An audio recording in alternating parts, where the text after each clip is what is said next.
Bom, peixe boi, é o seguinte, esse aqui é um tema que ele é muito difícil de cair. Eu estudei ele porque eu achei interessante, ele é um tema diferencial, tá? Ele é um tema onde geralmente vai ser um diagnóstico diferencial de torção testicular, tá? E de Oric epididimite, tá?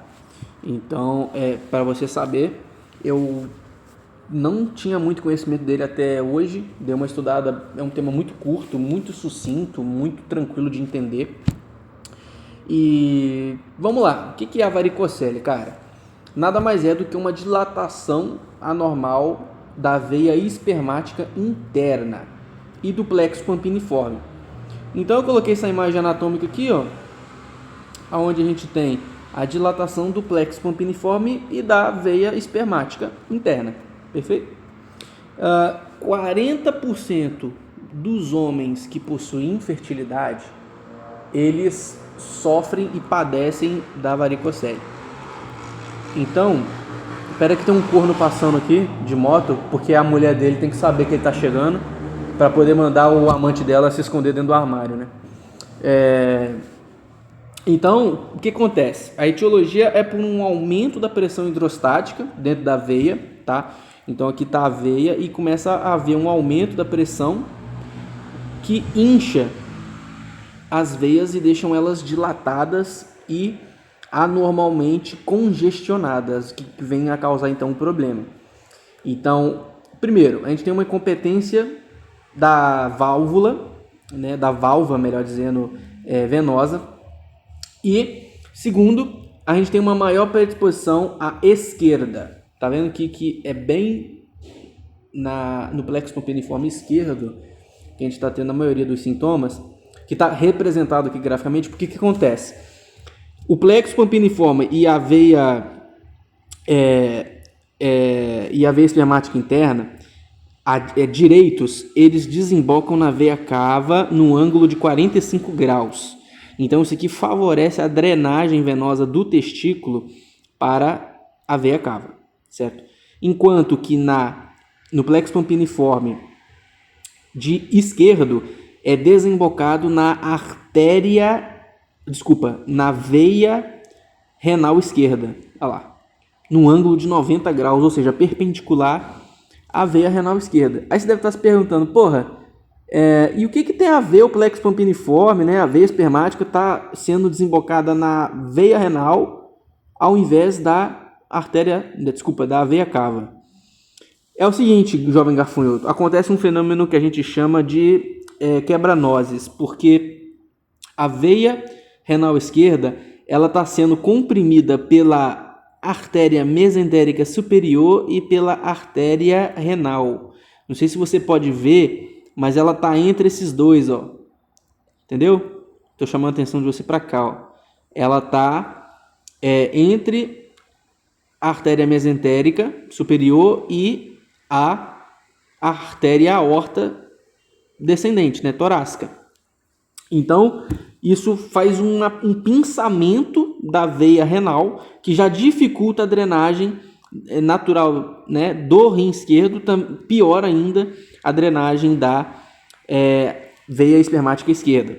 Então, predispõe-se naturalmente no homem do lado esquerdo 90% das vezes a varicocele, né, por conta desse pinçamento, né, dessa pinça aortomesentérica, né? Então a veia renal esquerda sofre com esse problema e aí leva a maior pressão hidrostática por uma maior dificuldade de drenagem, levando a congestão e desenvolvendo o quadro denominado varicocele, certo? Então isso leva ao aumento da temperatura testicular, né? O estresse oxidativo, né?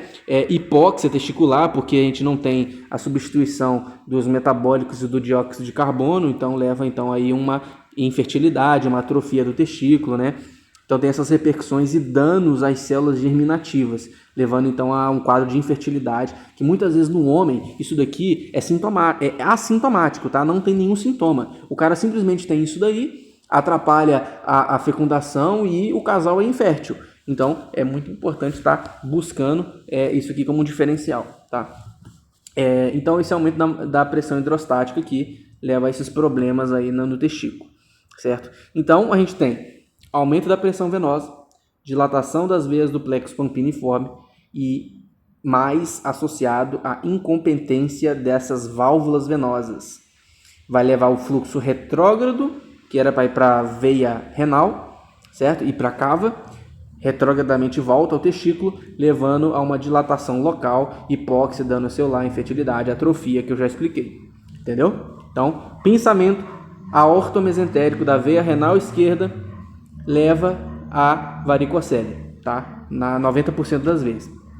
E 90% dos casos são assintomáticos, tá? E quando o cara tem sintoma, o que ele tem? Aí entra dor testicular, né? Sensação de peso escrotal, né? Onde o cara piora em pé, porque ele fica em pé, piora o retorno venoso do testículo, levando a um maior quadro de dor testicular e sensação de peso. E melhora com ele deitado, porque melhora o retorno venoso, diminuindo assim o efeito da varicocele.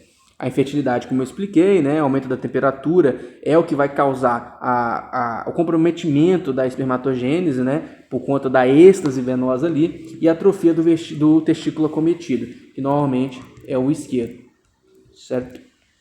Pode se classificar de grau 1 a 3, tá? A depender do tamanho, tá? O grau 1 ele é maior a 1 centímetro, né? A varicocele ela é maior a 1 centímetro e ela só pode ser vista sob a manobra de Valsalva. Então, você pede pro cara ficar em pé, pede para ele tossir e aí você palpa, tá? Você palpa o cordão espermático, tá? Você vai palpar o cordão espermático mais o testículo, tá? E aí você vai ver, então, aí, sentir a dilatação venosa. Entre 1 a 2 centímetros, você já palpa sem ele ter que fazer essa manobra. E quando é maior a 2 centímetros, é visível através da pele sobre a inspeção direta, tá? Você não precisa nem tocar no paciente se você não quiser. Mas aí calça luvinha, né? De látex e faz a palpação. O diagnóstico ele pode ser clínico, tá? Eminentemente clínico. Porém, como eu te disse, qualquer homem que chega com dor testicular, ele tem torção testicular até que se prove o contrário.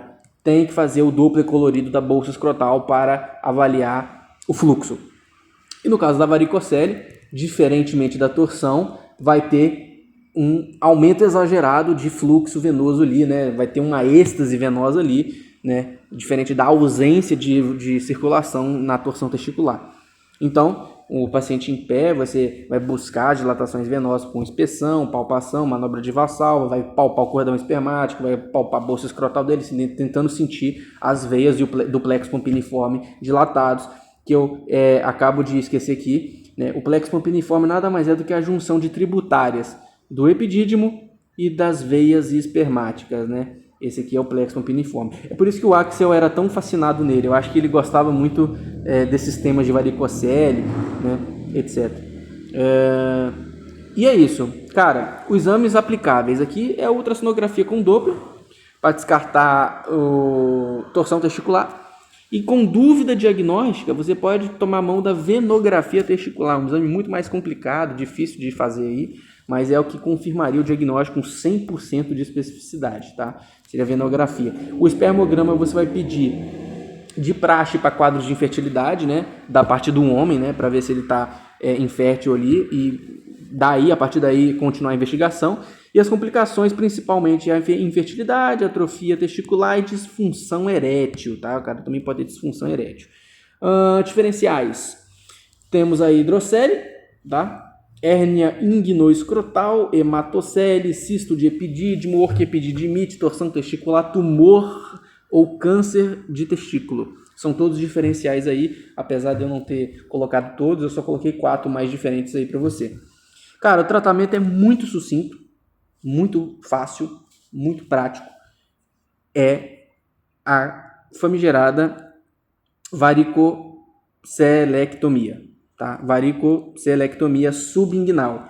A gente vai abrir a bolsa escrotal do cara, vai ligar as veias espermáticas dilatadas, que vai eliminar o refluxo venoso, melhorar a circulação testicular com uma taxa de sucesso de fucking 90%. tá? Você fez o ligamento ali das veias que estão dilatadas, acabou o problema. Não tem mais êxtase, refluxo venoso, tá? Você elimina esse refluxo e elimina o problema, tá? E quais são as indicações? O cara tem infertilidade, ele tem dor, inchaço testicular, atrofia testicular ou bilateralidade de varicocele, tanto do lado direito do cordão espermático quanto no cordão espermático esquerdo também, nos dois, né?